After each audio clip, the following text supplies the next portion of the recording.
podré mantenerme, no podré mantenerme y tendré que volverme a España.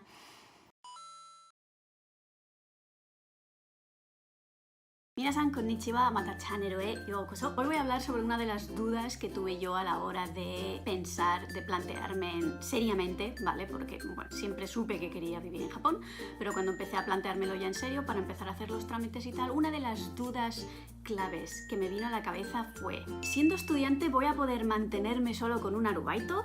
¿Cuánto suelen pagar por hora? Fueron algunas de las cuestiones que me asaltaron a mí cuando pensaba en cómo puñetas iba a mantenerme en el país.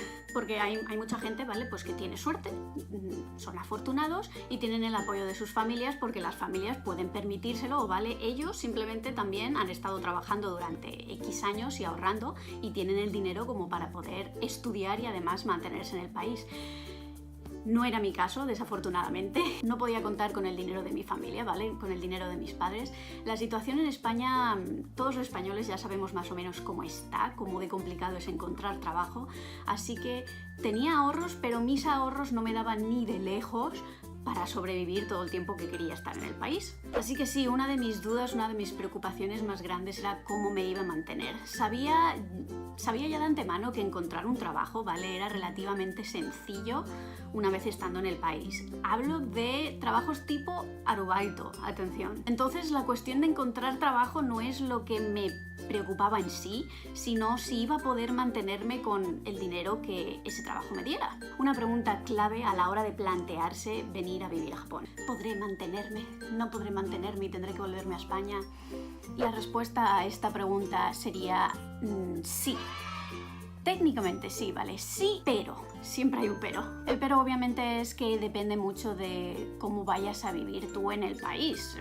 Evidentemente no es lo mismo que vayas a Japón en modo estudiante paupérrimo a que vayas a Japón con la idea de vivir como un jeque árabe. La cuestión es que si no despilfarras bien y te organizas, ¿vale? Si eres organizado, te da para vivir perfectamente. No te va a sobrar una cantidad excesiva a final de mes, ya lo digo de entrada, porque estás trabajando en un arubaito, estás trabajando a media jornada, pero sí que te va a dar para vivir y para disfrutar un poquito de la vida japonesa. Yo cuando llegué aquí, ¿vale? Pues no sabía de presupuestos, no sabía lo que costaban las cosas, no sabía cuáles iban a ser mis gastos aproximados mensuales. Entonces el primer mes vine y la forma en la que estuve viviendo el primer mes de verdad es que es exagerada. Había días que comía solamente como un onigiri del konbini al día porque tenía miedo de que no me llegase el dinero. Todavía no me había abierto una cuenta bancaria, entonces tampoco tenía modo de transferir dinero de mi cuenta española a mi cuenta japonesa en caso de necesitarlo.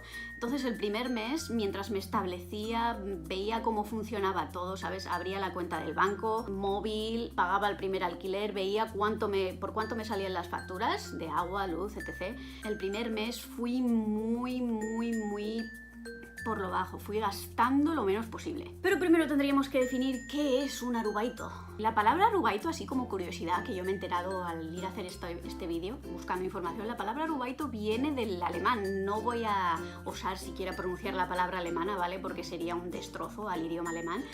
Pero sí, la palabra japonesa arubaito viene del alemán. Y arubaito significa básicamente trabajos a media jornada, ¿vale? Técnicamente media jornada. Los trabajos que hace la gente así más joven, los que están estudiando, las amas de casa también, o la gente que necesita un poco más de flexibilidad en sus horarios.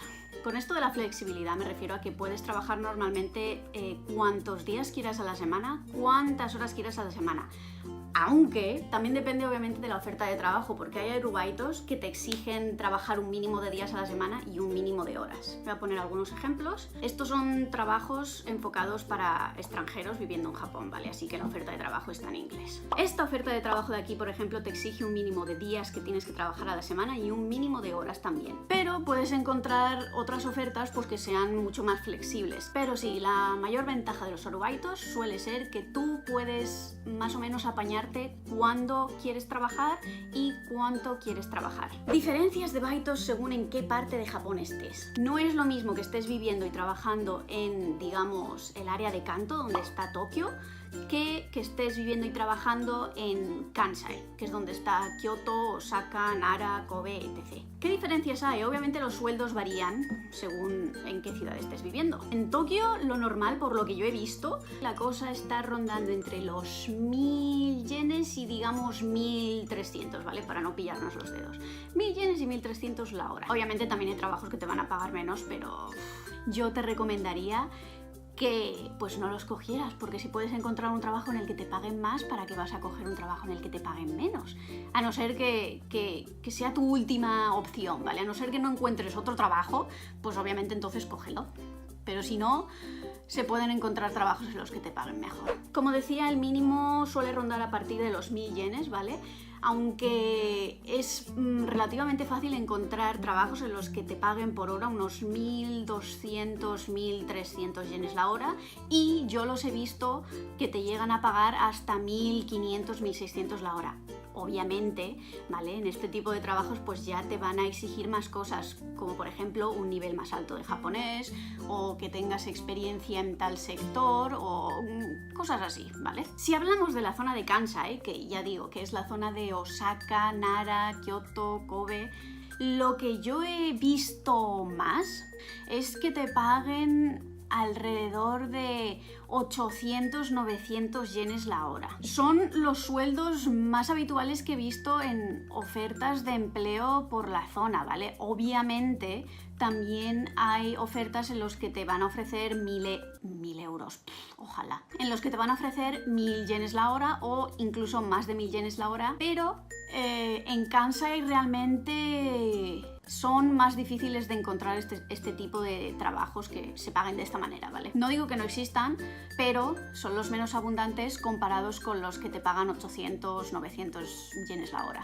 Si vivís por la zona de Kansai, yo realmente os recomendaría que no os conformáis con un sueldo de 800 yenes, ¿vale? Que al menos establezáis como mínimo ganar 900 yenes la hora, porque con 800 yenes, siendo estudiante extranjero en Japón, si solo tenéis que depender de vuestro sueldo para sobrevivir, es posible que os sea un poco complicado, que os cueste ya más. Aunque sea Kansai, ¿vale? Y los alquileres y todo va a ser más barato, pero podéis ir más justitos, ¿vale? Iréis más relajados y más seguros si vuestro sueldo empieza a partir de los 900 yenes. En mi primer baito, por ejemplo, que mi primer baito fue en Kansai, fue en Osaka, a mí me pagaban 920 yenes la hora, si no recuerdo mal, pero en mi segundo baito, por ejemplo, a mí me pagaban 1250 yenes la hora y también era un trabajo en Osaka. La verdad es que 1250 yenes la hora no he encontrado muchas ofertas que paguen eso, ¿vale? Es verdad. Yo considero que tuve suerte, considero que tuve mucha suerte, pero ya digo que por haberlos, haylos, existen. Tienes que rebuscar, hay más, pero existen. Ya haré un vídeo separado hablando de cómo fue mi experiencia en mi primer baito y cómo fue mi experiencia en mi segundo baito, que fue mucho mejor que mi primer baito. No solo por el sueldo, ¿vale? Sino también pues, por las condiciones y por cómo me sentía yo en el trabajo. Explicaré así un poco cómo los conseguí, cómo fue la entrevista, qué condiciones tenía, cómo era el trabajo y pues no sé, un poquito de todo. La mayor parte del sueldo se te va a ir obviamente en lo que es el alquiler, entonces esto también va a depender mucho de dónde vivas. Si vives en una share house, si vives compartiendo piso con, pues yo qué sé, compañeros, amigos, con quien sea, o si vives tú solo, te va a salir más barato o más caro, entonces tendrás que gastar más o menos dinero. Entonces, como iba diciendo, si vives, por ejemplo, en Tokio, va a ser complicado que encuentres una guest house, ¿vale? Guest house, en la que tengas que pagar menos de 50.000 yenes al mes de alquiler. Luego, aparte, normalmente las guest house lo que hacen es, tienes que pagar el alquiler más unos gastos extra que se supone que te van a cubrir el agua, el gas y etc. Es nota importante, ¿vale? Si vienes con la idea de venir a Japón siendo estudiante de japonés, sin que tus padres te paguen dinero o sin tener tú los suficientes ahorros, y vienes con la idea de salir todos los días, ir a Akihabara, a Shinjuku, a Shibuya, comprarte un montón de fricadas, comer fuera todos los días, viajar a todos los sitios, si vienes con esa idea, olvídate porque no va a ser posible. Mucha gente piensa que en Japón todo lo que llaman como, ¿vale? Fricadas, las figuritas, el manga, el anime y todo eso, se piensan que es barato, pero no es barato. Yo diría que no es barato, ¿vale? Sobre todo el tema de figuritas, coleccionables y todo eso puede ser muy caro. El manga sí que es más barato que en España, mucho más barato que en España, pero ya digo, los coleccionables, figuritas y todo ese tipo de cosas siguen siendo caras generalmente. Entonces, si vienes con esa idea, tu burbuja se va a explotar. Si te organizas, te abstienes así un poco de cosas, ¿sabes? No te vuelves loco comprando y tal, se puede vivir perfectamente.